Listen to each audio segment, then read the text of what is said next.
Hey, what's up guys? So, picked up this Laylax Zero trigger from my Vsr-10. Love it. Ran it a couple times at my local field. Ran it at a 2-day event just recently, this past weekend in Southern California called Operation Black Shield. Really fun, awesome trigger.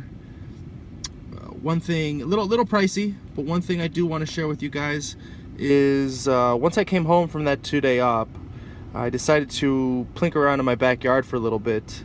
About 10 rounds into it, my bolt decided to not lock back anymore and slam fire.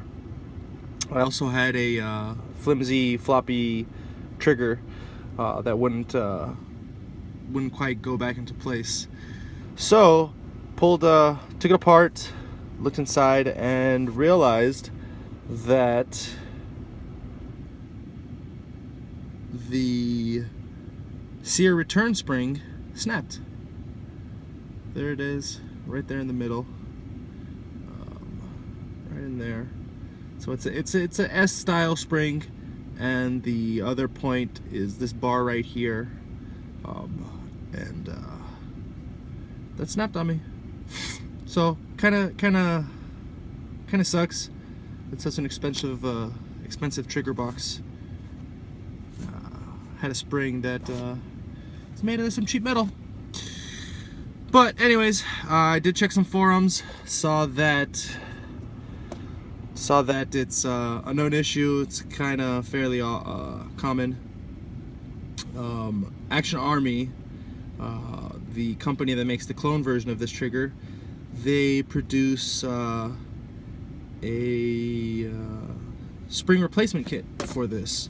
And it'll replace that spring we just talked about, and it'll also replace the trigger return spring.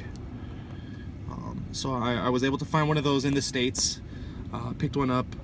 I also read that there's a spring inside a version 2 gearbox that'll work with it.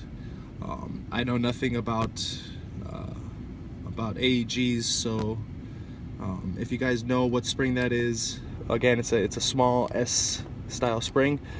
Go ahead and put it in the comments.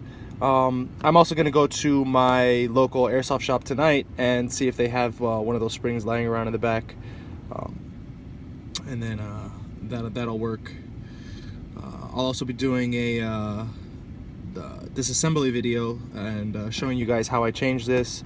It is fairly easy. You just take these screws off, this plate comes off, and then just kind of keep track of all the pillars and the spacers and stuff, and everything just kind of snaps back in. Okay guys, again, you know, it's an expensive trigger, so if you don't want to learn how to work on it, or you're not savvy with it, maybe go a different route, because that spring is more likely to break than not break. Okay, look out for the other video. Thanks guys. Leave a like.